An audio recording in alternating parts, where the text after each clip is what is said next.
Bom dia, boa tarde. Eu acho que já tá bom assim, né? Iluminação. Quando eu chego, me aproximo a iluminação, ela pega mais ou menos assim, fica sempre. Enfim, bom dia, boa tarde, boa noite, boa madrugada, galera, senhoras, senhoritas e sereias. Essa aula é voltada para os alunos do oitavo ano do Colégio Alfenísia Freire, disciplina é História. Tá? A gente vai estar um pouquinho diferente aqui, algumas coisas assim, porque meu computador ele deu pane, aí eu não consigo editar esse vídeo, então se eu falar uma besteira aqui no meio eu vou ter que seguir direto assim, porque está sendo gravado só no celular, não dá para editar, meu Deus. Enfim, gente, meu computador quebrou. Ai, desespero. Mas enfim, vamos tentar seguir adiante assim, vamos respirar fundo e assim, se vocês quiserem comprar um computador novo para mim, eu aceito, viu gente? Mas enfim, a gente vai dar continuidade ao que falávamos sobre imperialismo, né? A gente falou sobre a Guerra de Secessão, né, nas últimas aulas, desse nascimento, desse surgimento dos Estados Unidos, a forma que se deu, do período da colonização ainda, enquanto 13 colônias, enquanto colônia inglesa, e depois, a partir do momento que ele se tornou independente, a forma em que os Estados Unidos acabou crescendo, se tornando esse país que é o maior representante do imperialismo mundial, né? Mas a gente vai falar agora da era do imperialismo, que é o capítulo 21, a partir da página 244, tá? A era do imperialismo, mas se voltando mais para as outras nações também que se valeram desse imperialismo para poder ter a sua influência em cima de outros países, principalmente África, América e Ásia, né? Mas enfim, aí a gente vai deixar só para a próxima unidade para falar especificamente sobre as questões do Brasil. E aí vai ser pau puro, galera. Mas enfim, a gente começa da seguinte forma: bebendo meu cafezinho aqui na minha xícara de Natal, porque eu já não sei que época do ano nós estamos. Já, acho que já teve até o feriado de Natal que foi antecipado. Eu não lembro disso mais, rapaz.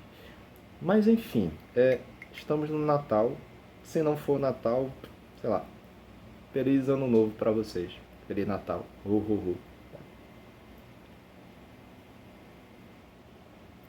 Mas enfim, o processo de ocupação do continente africano por nações europeias ocorreu principalmente entre as décadas finais do século XIX e o início do século XX, e foi expressão de uma prática política conhecida como imperialismo. No período, praticamente todo o continente foi dividido em territórios coloniais das grandes potências industriais, como França, Inglaterra, Bélgica, Portugal, Espanha, Itália e Alemanha. Aí vocês veem que é principalmente na região da África. E aí é interessante até vocês verem assim, geralmente a gente fala muito assim do genocídio que foi feito contra os judeus, por exemplo, por conta da Alemanha nazista, mas um dos maiores absurdos que a gente vê em relação a genocídio, a gente vai ver o que foi realizado pelo rei Leopoldo lá da Bélgica contra os congoleses, o Leopoldo II, né? Contra os congoleses, contra o pessoal do Congo. E aí é interessante vocês darem uma pesquisada assim sobre quem foi o rei Leopoldo II e como se deu o processo de colonização, de formação da sociedade do Congo, da República Democrática do Congo. Inclusive, vira e mexe, a gente vê algumas questões falando sobre isso. Instagram tem páginas maravilhosas que falam sobre isso, né? Imagens da história e tal, por exemplo, que contam alguns absurdos que aconteciam. Por exemplo, se um congolês ele simplesmente não precisava nem roubar algo, mas simplesmente ele não conseguia colher a quantidade suficiente que era imposta a ele, ele tinha simplesmente as mãos arrancadas. E quem é que arrancava essas mãos? Era uma missão de próprios amigos dele, de pessoas que trabalhavam ao lado dele, se falava assim, chegava lá o rei Leopoldo, chegava alguém mandado pelo rei Leopoldo e falava assim, ó, corta a mão desse miserável daí. Se você não cortar, eu mesmo vou cortar a sua e a dele. Então, você precisa fazer isso pelo rei Leopoldo. Então, Leopoldo foi um dos caras mais sanguinários, mais desgraçados que tinha no mundo em relação a essas ações. Um filho de uma rapariga. Mas, enfim. Mas não foi somente a África o alvo das potências imperialistas. Processo semelhante ocorreu na Ásia. Não é à toa que a gente vai ter as guerras que vão envolver o Japão e também as bombas de Hiroshima e Nagasaki vão ter o intuito, vão ter como intenção as ideias imperialistas dos Estados Unidos. Esses rebanho de desgraçado que vai querer foder com o mundo inteiro.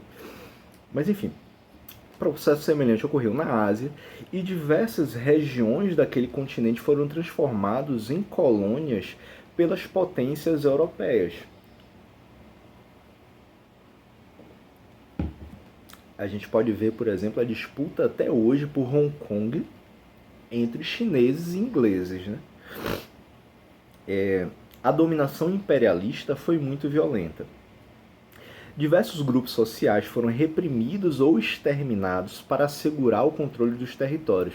Aí vocês veem que essa ideia do imperialismo ele vai ocorrer tanto quanto ocorreu o período das colonizações, né? Que Portugal, Espanha e Inglaterra chegaram nas Américas e dizimaram boa parte da população aqui presente, simplesmente porque eles queriam dominar esse território. E era um território que já pertencia a alguém, né? Se existiam povos aqui, esses territórios já pertenciam a quem estava aqui. Eles ligaram para isso? Não ligaram. Tacaram o foda-se para todo mundo. Ai, meu Deus. Não, tá certo. Não, é porque eu falei, eu não vou conseguir editar esse vídeo, vai ter que ser direto. É porque eu não vi o reloginho fazendo a contagem aqui, porque vocês não podem ver assim, mas tem um reloginho fazendo contagem aqui. E eu pensei que eu não tinha dado play pra começar a gravar. Aí eu fico assim, vixe Maria, oi, eita miséria. Fudeu. Mas deu certo, tá gravando, tá? Oi. Enfim. Além disso, as potências imperialistas passaram a explorar de forma predatória os recursos econômicos de suas colônias, inclusive saqueando muitas obras de arte. Opa, aí ó, pra quem já assistiu Pantera Negra, lembra aí, já falei em sala de aula sobre isso e tal, até que vai ter um momento, não sei se é T'Challa, o nome do cara, aquele maravilhoso, lindo do Michael B. Jordan, tá lá dentro do museu e que a curadora da exposição, ela começa a conversar com ele e fala assim, não, porque isso daqui é uma arte do povo de não sei onde e tal, não sei o quê, porque... Aí o que é que o T'Challa faz assim, faz, não, isso aqui, minha senhora, não é desse povo aí que você tá falando, não. Isso aqui era de lá de Wakanda. E vocês, rebanho europeu safado, descarado, sem vergonha, vagabundo, corno, ladrão, roubaram de lá do meu povo. Quero levar de volta, tá? E aí vão cair no piau aí pra ver. Aí ela acontece o quê? Ela cai dura envenenada. Assistam Pantera Negra, que vocês vão ter uma ideia mais ou menos desse embate entre Europa e África, tá? Ainda que seja um reino imaginário, mas a gente consegue tirar algumas ideias bastante interessantes. Essa para mim é uma das ideias mais clássicas que tem assim, porque fala justamente disso. Muito daquilo que foi roubado da África, de nações africanas, que tinham uma simbologia, tinham um significado histórico e cultural para eles, foi retirado desses povos africanos, foram levados para a Europa e simplesmente se perde o seu valor cultural, seu valor sacerdotal, de culto, né? De ritual, ritualístico. Ele perde todo o seu valor. de representação de uma determinada cultura para se tornar somente um objeto para ser admirado, um objeto de exposição para se pendurar numa parede, para se colocar dentro de uma redoma de vidro, para que as pessoas passem e olhem, nossa, que bonito. Mas e aí? Qual o significado daquilo verdadeiramente para o povo do qual foi retirado aquele objeto? Aquela máscara, aquela lança, aquele objeto tribal. Se perde. O europeu roubou tudo, simplesmente, tacou foda-se pra galera e levou lá pra Europa para expor em seus museus, simplesmente como algo exótico. Perde o valor simbólico para o povo africano. Então, assistam Pantera Negra, ou então procurem pelo menos esse trecho no YouTube. Se eu conseguir colocar aqui o trecho na descrição na descrição não, na legenda do vídeo dessa aula daqui, eu vou colocar para vocês darem uma olhada só para ter uma noção bacana a respeito do que é que eu tô falando, tá? Enfim, é por essa razão que políticos e ativistas de países africanos exigem o retorno delas para os seus países de origem. Meu irmão, roubou, devolva minha porra. Já que estão na Europa como resultado da exploração imperialista imposta no passado. Ainda assim, poucas instituições europeias tomaram a iniciativa de devolver as obras roubadas na época do imperialismo. Alguns museus europeus estão começando a trabalhar na identificação dos países de origem das obras de seus acervos para avaliar a possibilidade de devolver. Meu irmão, seu povo rouba minha porra e ainda vai analisar a possibilidade de devolver aquilo que você roubou de mim.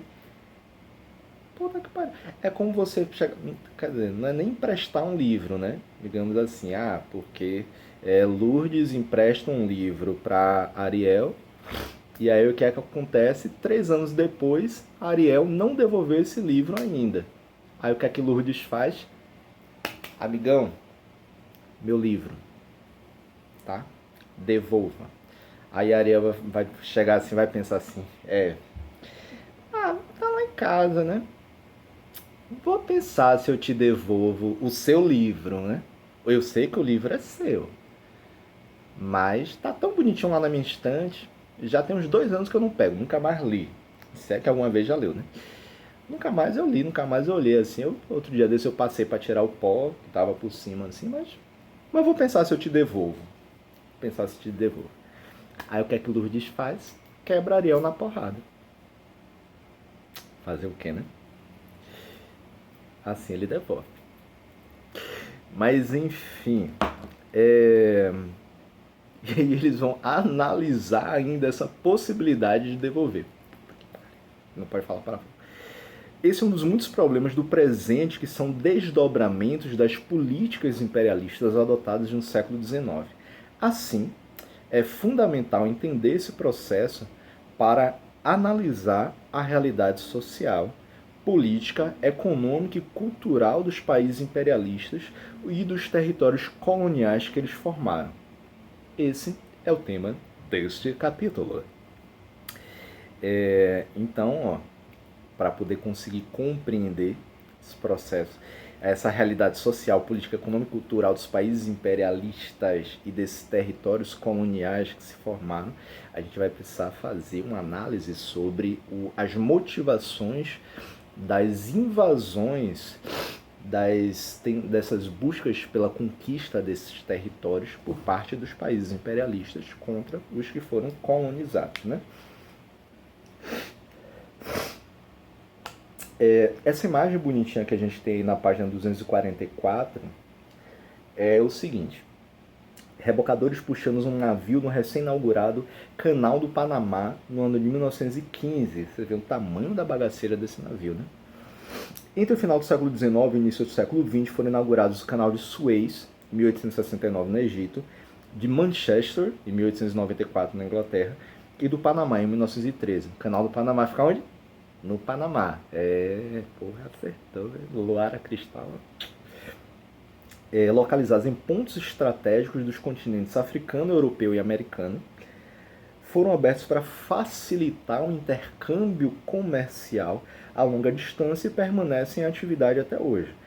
A importância desses canais pode ser avaliada pelas disputas entre as nações industrializadas pelo controle deles.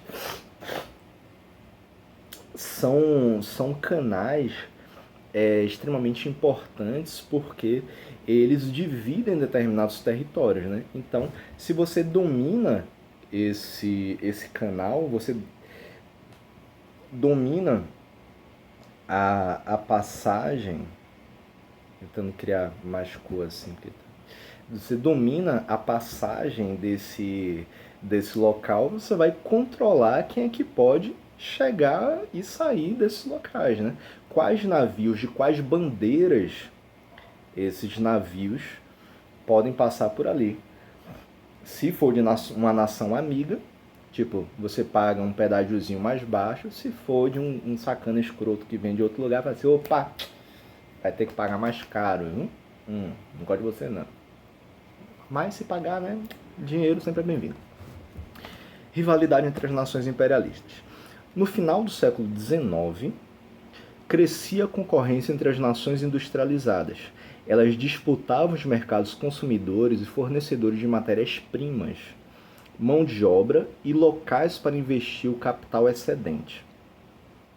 Assim, as nações ricas passaram a dominar áreas fora de seus territórios para continuar seu desenvolvimento tecnológico e industrial. Aí é uma coisa bastante óbvia que a gente vê sobre a necessidade dessas nações mais ricas elas buscarem domínio sobre outros territórios, justamente para poder pegar não somente a mão de obra daqueles locais e baratear os custos, como também toda a matéria-prima que eles vão necessitar para a fabricação de determinados produtos.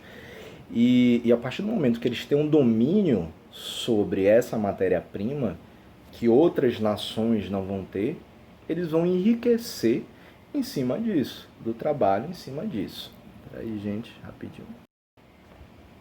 Então, consegui levantar aqui para acender a luz. Oi, tem luz. Tem luz. A testa está brilhando. Eu acendi a lâmpada aqui, agora minha testa está brilhando, velho. Parece que é a bagaceira da desgrama. Enfim, assim, então, essas nações ricas elas passam a dominar áreas fora de seus territórios, o que significa dizer que fora do território. Por exemplo, a região da Inglaterra está lá na Europa, tal, mas eles começam a fazer o domínio sobre territórios que vão estar em outros locais. Na África, na Ásia, como é o caso de Hong Kong, na América, como é o caso dos Estados Unidos, as 13 colônias, tal. Então eles vão buscar esse domínio em outros territórios, posições estratégicas que eles vão ter em outros territórios também para poder chegar e ter o domínio, ter o contato com essas matérias-primas que outras nações vão precisar também, mas que eles vão poder chegar, dominar e vender como eles bem entenderem. Adotaram práticas visando exercerem formas de domínio econômico, cultural e político sobre regiões, povos e governos, em um fenômeno conhecido como imperialismo. Naquele contexto, a burguesia industrial e financeira foram as camadas mais favorecidas. Claro, quem é que vai sempre ser favorecido é o pessoal que tem mais dinheiro, que vai poder financiar essa nova dominação territorial, essa expansão territorial, expansão comercial. Então, a burguesia industrial e financeira é quem vai ter o maior retorno, né? O interesse vai ser deles de que haja novos territórios para eles poderem explorar, porque eles vão ter um enriquecimento ainda maior, né? Por que a gente vai chamar esse fenômeno com essas práticas de imperialismo? Imperialismo é a ideia de império, é realmente a criação de um império, de um reino. Como é que funcionava essa questão dos reinos antigamente? Você não tinha um território específico delimitado com suas linhas, né, territoriais, e você tem lá a formação de um país, pronto, em um determinado local. Você tem os limites geográficos, né, limites imaginários, mas geográficos no mapa bonitinho ali. Um reino, um império, você vai ter o domínio sobre diversas nações. Então essa ideia de imperialismo, como é colocado aqui, com esse domínio econômico, cultural e político sobre regiões, povos e governos, vai ser justamente isso. Uma nação única vai ter como se fosse um rei, uma pessoa que vai ter o domínio sobre diversos territórios, não necessariamente colados com o seu próprio, né? Então, o reino da Grécia, o Império Romano, Império Grego, Império Romano, Império Bizantino, Império Persa. Você vê, não vai ser uma região única. Você vai buscar ter o domínio sobre diversos territórios para ter a sua influência política, econômica, cultural sobre essas localidades, né?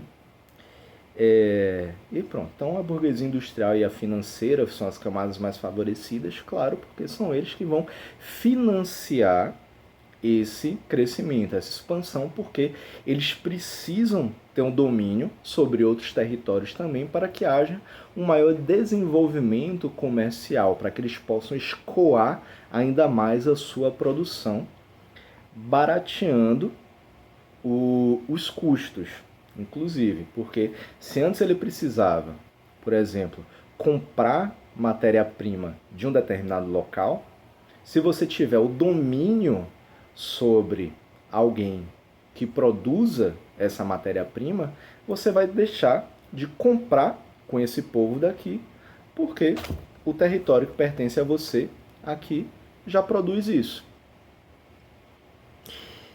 Território que pertence, vírgula, né? Território que você se apossou. Você roubou, matou um monte de povo lá para poder dominar ali. Opa, agora é meu, povo que se lasque. Não é verdade? É verdade. Então vão ficar ricos em cima da desgraça alheia. Era isso que eles faziam. Imperialismo na América. No início do século XIX, o governo dos Estados Unidos já demonstrara preocupação em demarcar áreas de influência da economia estadunidense. Quando a gente falou sobre o processo de formação das 13 colônias e a Guerra da Secessão, a briga contra a Inglaterra, contra a França, tal, a gente falava bastante disso, dessa preocupação em demarcar essas áreas de influência, né? Principalmente porque a Inglaterra ela não queria que os Estados Unidos, que essas 13 colônias, elas comercializassem diretamente com outros países. Precisaria ser unicamente com a Inglaterra, para que a Inglaterra vendesse para outros locais, né? Porque isso daí geraria um duplo imposto, né? A Inglaterra comprava bem mais barato dos Estados Unidos, vendia mais caro, e quem acabava enriquecendo, quem tinha o maior retorno financeiro era a própria Inglaterra. Se os Estados Unidos vendessem diretamente para outros países, a Inglaterra acabaria não lucrando absolutamente nada, ou no máximo com aqueles impostos que eram um pouco menores, que incidiam sobre o que era produzido, o que era vendido lá nos Estados Unidos. Então, se passasse primeiro pela Inglaterra, eles conseguiam fazer esse duplo imposto, né? Em 1823, o então presidente James Monroe criou a doutrina Monroe, sintetizada no lema American para os americanos. Ficou horrível, né? Desculpa. A intenção da doutrina era afastar a presença de capital e produtos europeus, sobretudo ingleses. Porque principalmente os ingleses, eles queriam afastar essa presença de capital. Capital o quê? Dinheiro europeu e dos produtos europeus. Os Estados Unidos não queriam mais comprar da Europa para poder fabricar seus materiais aqui, né? Ou aqui, no caso na América, no caso lá nos Estados Unidos. A intenção da doutrina era afastar a presença de capital e produtos europeus dos países americanos recém-libertados do domínio metropolitano. Então, a partir do momento que eles começaram a se afastar da Inglaterra, buscar essa libertação, essa liberdade, essa independência, eles quiseram também ter uma independência econômica, né? Eles não queriam mais depender de nada que viesse da Inglaterra, que viesse da Europa. Eles queriam poder não somente produzir, mas também comercializar com outros países fora do eixo Europa-América, que fosse um comércio direto, não seria mais paralelo, precisar ter essa necessidade dos produtos da Europa. Eles poderiam diretamente ter com os demais países americanos, com os países asiáticos, com os países africanos diretamente, né? Era o primeiro passo da política externa dos Estados Unidos para controlar as nações do continente. Ó. Estados Unidos já querendo dominar os outros países ali da América. Rebanho safadinho. Essa ação imperialista, a ideia de império, olha só o que eu estava falando antes. Eles queriam criar como se fosse todo um império americano, tá? E é por isso que até hoje eles se intitulam como americanos e não como estadunidenses, né? E o rebanho de besta aqui no Brasil fala assim, não, porque é os americanos, idiota, você é americano também, sabia? Só que é americano do sul, sul-americano. Eles são americanos do norte, norte-americanos. América do Norte ainda tem Canadá e México, viu? Não se esqueçam disso. Então, quem nasce nos Estados Unidos é o quê? Estadunidense. Quem nasce no Brasil é brasileiro. Quem nasce na América toda é americano. Beleza? Beleza? De olho? Sacou? Enfim. Era o primeiro passo da política externa dos Estados Unidos para controlar as nações do continente. Essa ação imperialista foi facilitada pelas condições em que haviam ocorrido os processos de independência nacional, independência colonial. Fragmentação política, essa quebra da unidade política, poder local nas mãos da aristocracia, do povo que tinha dinheiro, permanência de estruturas típicas da colonização, como por exemplo a ideia ainda da escravidão.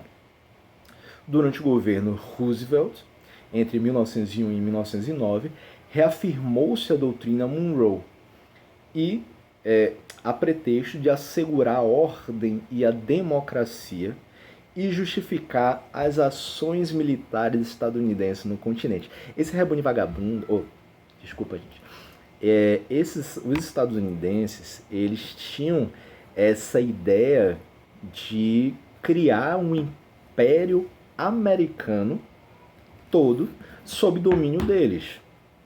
Então, até hoje é assim. Se vocês forem estudar, alguns anos atrás, lá por volta de 2000 no início dos anos 2000 a 2010, eu até já falei isso em uma das aulas, em que os Estados Unidos queria criar a ALCA, que é a Área de Livre Comércio das Américas.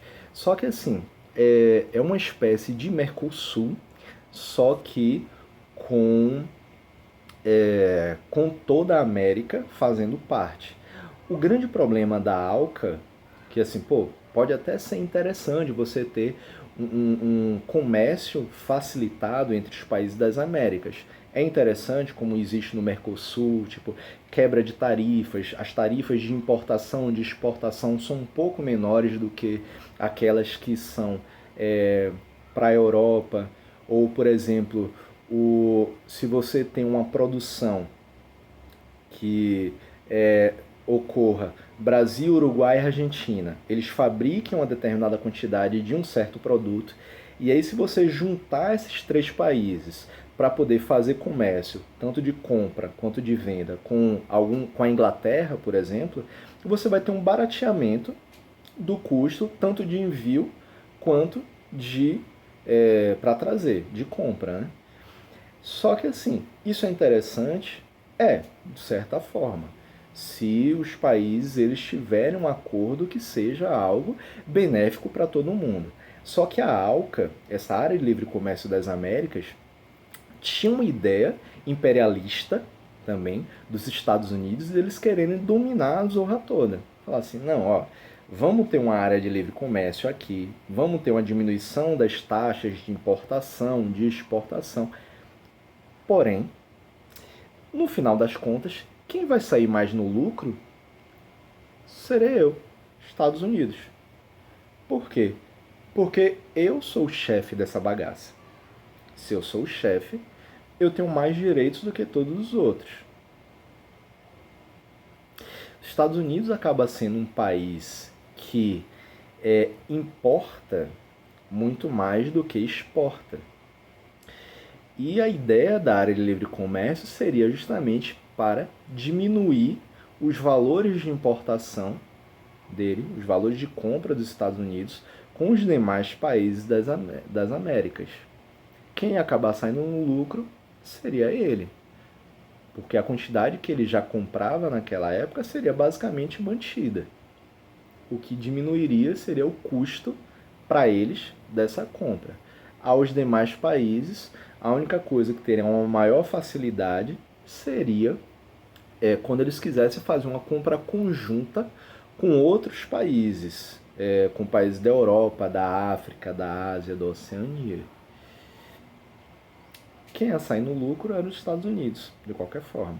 Então, olha a ideia imperialista que existia lá no século XIX e início do século XX com a doutrina Monroe, que se perpetuou até muito recentemente, com essa tentativa de criação da ALCA. Né? Então, vale a pena se vocês quiserem pesquisar ALCA, Área de Livre Comércio das Américas, como era o funcionamento e como ia ser o benefício aos Estados Unidos muito maior do que beneficiando os demais países das Américas. Né?